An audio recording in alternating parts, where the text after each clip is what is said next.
Have you ever loved someone who pushed you away, only to wonder if they ever regretted it?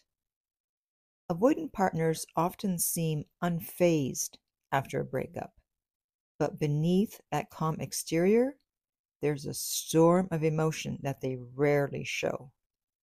Their feelings are hidden beneath confusion, pride, and emotional paralysis. In this video, I'm going to discuss how avoidants react when they lose someone who truly loved them. Do they regret it? Do they come back? Or do they shut down even more? Well, stay tuned and you'll find out. Hi, this is Lucia with The Art of Love.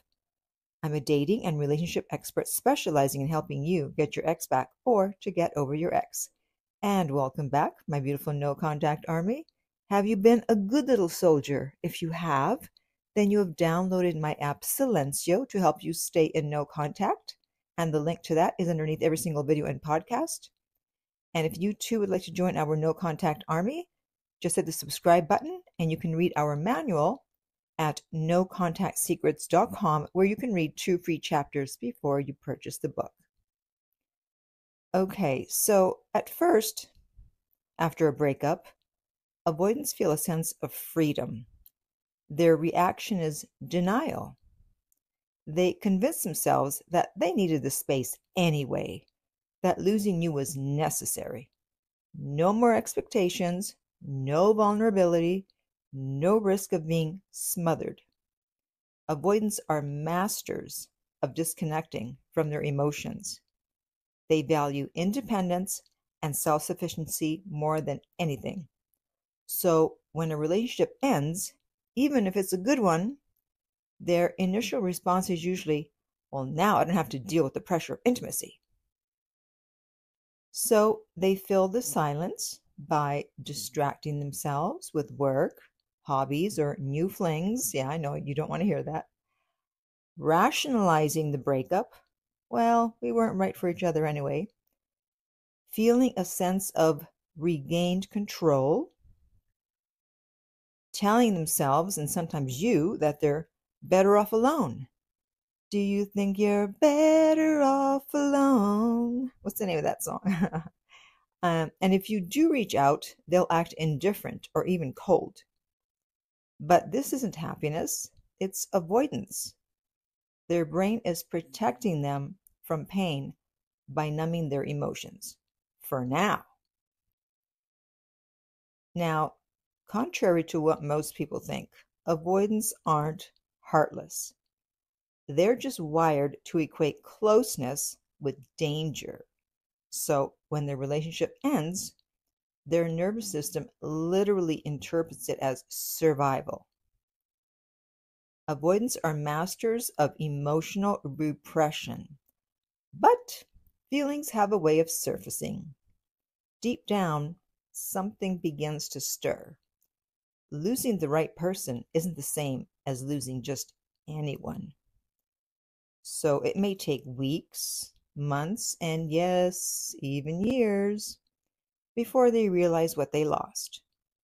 Oh, I actually miss that person. Maybe they see something that reminds them of you, or they realize no one else tolerated their emotional distance the way you did. It may not be enough to reach out, but enough to cause them discomfort. They may even try to recreate the connection with someone new, only to realize that what they had can't be duplicated. And that's when it hits them. They didn't just lose someone, they lost someone rare. This is when avoidants often start romanticizing the past. They remember how you were patient with them, how you put up with their walls until they slowly started to let you in, how you hung in there, even when they give you a million reasons to walk away. That's when it hits them. They fumbled someone who truly loved them. So why does this happen? Several reasons. First, there's safety in distance. Avoidants process emotions better when there's no immediate threat of vulnerability. once the relationship is truly over, they may finally allow themselves to feel. Or when they see their ex moving on, or recognize how supportive you were, regret can creep in.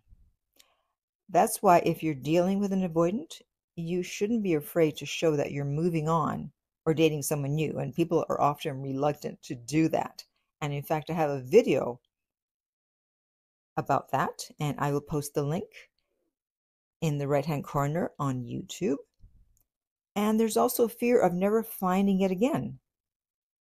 Avoidants often believe that they're fine on their own until they realize that deep connection is rare. But here's the catch. Even if they miss you, they may not reach out. I know, you don't want to hear that either. Why is that? Well, because reaching out means being vulnerable. It requires them to say, I was wrong, I miss you. And for someone who has always run away from emotional honesty, that level of vulnerability is scary. Their fear of rejection or re-engaging in intimacy often overrides their desire to reconnect. So it's easier to miss you quietly than to risk rejection. And so instead, they'll stalk your social media, but never like anything, casually ask mutual friends about you, compare new partners to you, wonder if you'd even take them back. They're grieving, but they'll do everything to hide it, even from themselves. Avoidants are not emotionless. They're emotionally avoidant. But unless they've done serious self-work, their fear of repeating the same cycle will keep them stuck. Now, do avoidants ever come back? That is the million-dollar question, isn't it? And the answer is sometimes. Avoidants can return, but only if they've had time to reflect and work on their attachment style. So unless they've done serious self-work, their fear is going to keep them stuck. And for many avoidants, the loss of a meaningful connection is their emotional wake-up call. They may return if they feel zero pressure from you, which is why no contact is so important. They need to be the ones to initiate reconnection because they need to feel in control. And they'll usually send a, hey, how are you?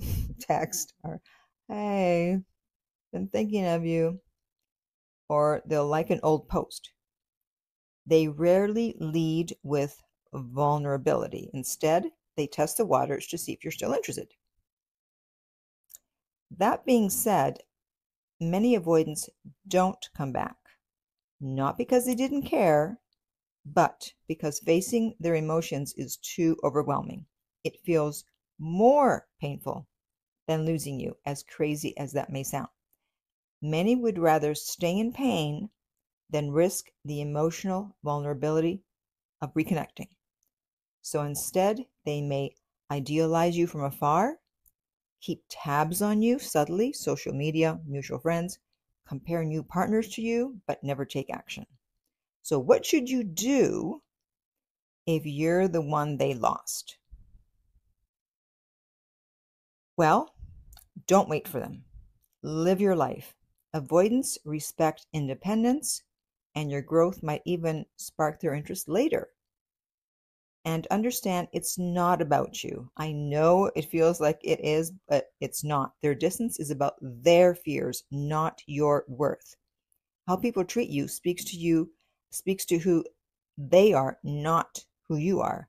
Usually people's actions have little to do with you and more to do with them and their attachment style and unhealed trauma.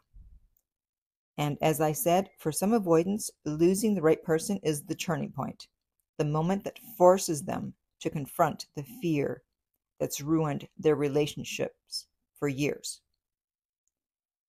However, you have to set boundaries if they return. If they come back, ensure that they're willing to meet you halfway and they're not just popping by when they feel lonely. They need to work on their attachment style, and that should be a prerequisite for taking them back. So understand that avoidants grieve differently. They might not chase, they might not cry, and they might never admit they made a mistake. But that doesn't mean the love wasn't real. It just means their fear was stronger. Avoidants often learn the hardest lessons through loss. They had someone who loved them, but they chose distance over depth. That type of loss does not go away. It lingers. If you loved them, you've left a mark that no silence can erase. Your presence mattered more than their reaction will ever show. So cheer up. So now I want to hear from you. How long have you been in no contact, and how is it going?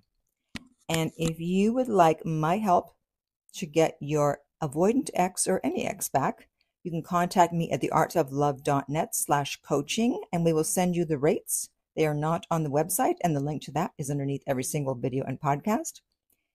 If you found this video helpful, just hit the subscribe button so you don't miss any future videos. If you're listening to this as a podcast and you would like to help the show, then just download it. And finally, remember, love inspires, empowers, uplifts, and enlightens.